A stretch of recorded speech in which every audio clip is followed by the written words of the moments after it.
Today is August 22nd, 2025. As the world wakes up to a new day, the global stage is set for a story that stretches across continents and cultures, shaping the lives of billions. The relationship between the European Union and China is one of the most significant economic stories of our time. These two powerhouses, each with their own unique strengths and ambitions, are deeply intertwined in a complex web of trade, investment, and diplomacy. The flow of goods between these two giants is immense, powering growth and bringing products to consumers at lower prices. Every day, thousands of ships cross oceans, carrying everything from electronics and machinery to clothing and food, connecting factories and families on opposite sides of the world. But this partnership now faces unprecedented challenges. Rising tensions, shifting alliances, and global uncertainties are testing the strength of this economic bond like never before. The ground is shifting, creating uncertainty and tension. Businesses, governments, and workers are all feeling the impact as the rules of the game begin to change. The EU is questioning whether the relationship is fair, secure, and sustainable. Concerns about market access, intellectual property, and environmental standards are fueling debates in boardrooms and parliaments alike. It's no longer just about trade, it's about politics, technology, and national security. The digital revolution and the race for innovation have added new layers of complexity, making cooperation and competition more intense than ever. The EU has introduced a new term, de-risking, focusing on reducing vulnerabilities, not cutting ties. This approach aims to protect European interests while still engaging with China, seeking a delicate balance between openness and caution. Understanding this shift is crucial, as it will shape the global economy for years to come. The choices made today will influence jobs, prices, and opportunities for generations. We'll break down the core issues, the trade deficit, key disputes, and the EU's new strategy. By exploring these challenges, we can better grasp what's at stake for both sides and for the world at large. This is about more than economics. It's about the future of global cooperation and competition. The outcome of this dance between giants will help define the next era of international relations, prosperity, and peace. At the heart of current tensions between Europe and China lies a crucial economic concept, the trade deficit. This term is often mentioned in news headlines and political debates, but what does it really mean, and why does it matter so much? A trade deficit occurs when the European Union, or EU, buys significantly more goods and services from China than it manages to sell to Chinese consumers and businesses. In other words, Europe is importing far more from China than it is exporting in return. To put it simply, imagine if you spent more money every month than you earned. Over time, your savings would shrink, and you'd be sending your cash elsewhere. That's what happens with a trade deficit. Money flows out of the EU economy, rather than circulating within it. The EU sends billions of euros to China each year in exchange for goods, but receives much less in return for its own exports. This means that for every euro Europe earns from selling to China, it spends several euros buying Chinese products. Over the years, this imbalance has ballooned, reaching hundreds of billions of euros annually. The gap keeps widening, making it a persistent concern for European policymakers and businesses alike. To visualize this, picture a European port. For every single container of European goods shipped to China, several containers packed with Chinese products arrive in Europe. The scale of imports dwarfs the exports. Why does this happen? China's vast manufacturing sector, lower labor costs, and strong government support allow Chinese companies to produce goods more cheaply and in greater quantities than many European firms can match.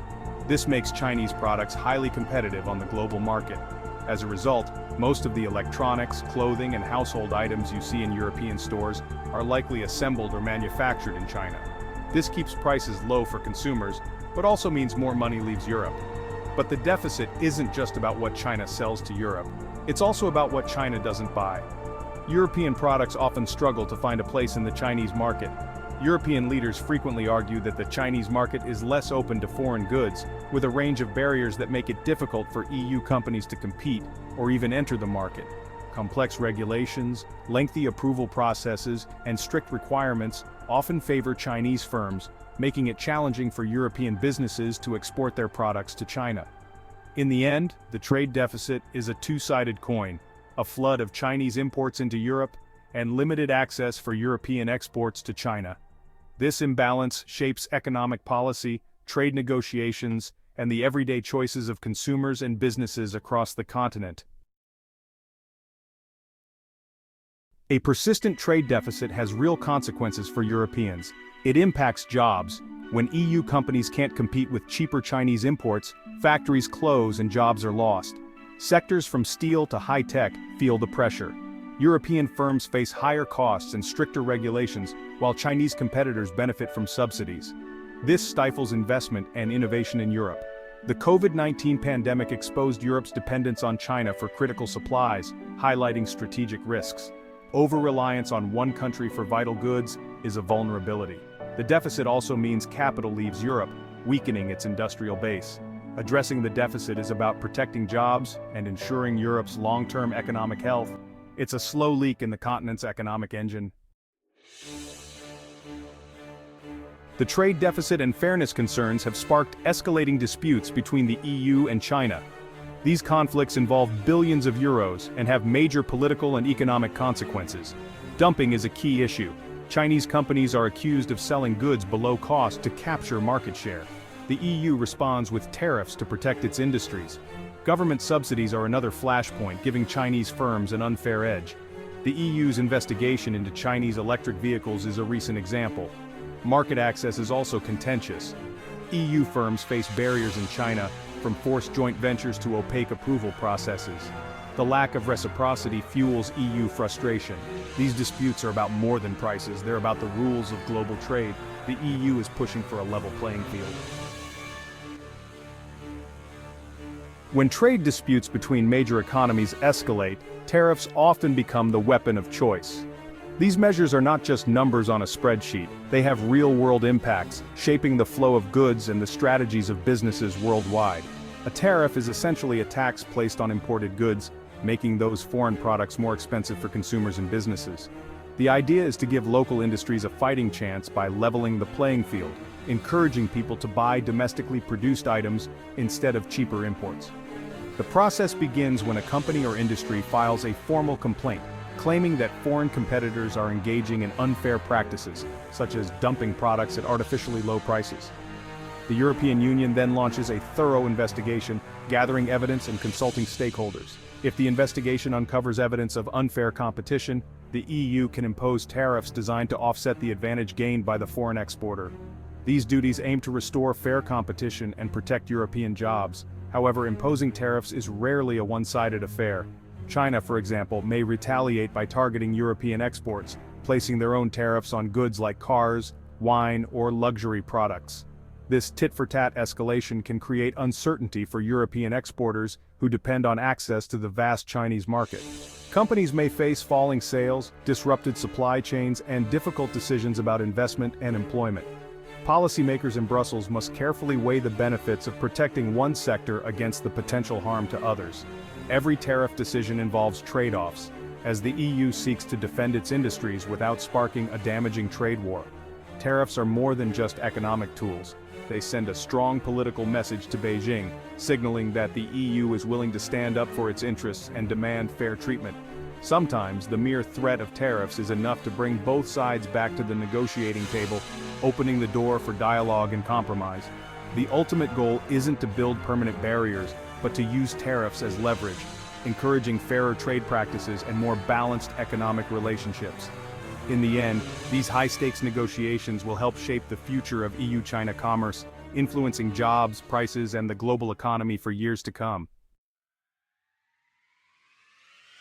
Beyond tariffs, technology and standards are battlegrounds in EU-China relations. The EU worries about forced technology transfers and intellectual property theft in China.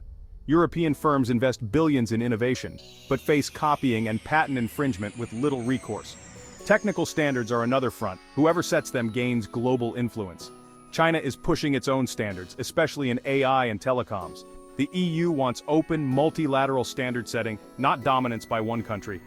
Security concerns are real. Debates over Huawei and 5G highlight the risks.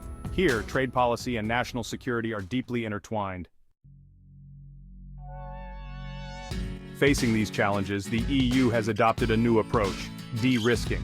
Unlike decoupling, de-risking means reducing critical dependencies without severing ties.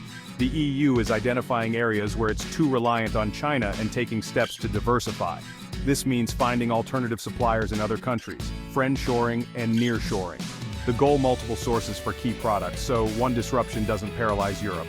The EU is also boosting domestic production in strategic sectors like semiconductors. Initiatives like the European Chips Act aim to rebuild lost capabilities. It's about resilience and self-sufficiency for the future. De-risking requires major investment and long-term commitment. The strategy is to balance openness with security. Europe is rethinking its place in the global economy. De-risking is reshaping business and will soon affect consumers. For companies, shifting supply chains is complex and costly, but creates new opportunities. Alternative suppliers in India, Vietnam, or Poland are in demand. The EU's investment in green tech and pharmaceuticals means new jobs and markets. For consumers, prices may rise as production moves away from low-cost China.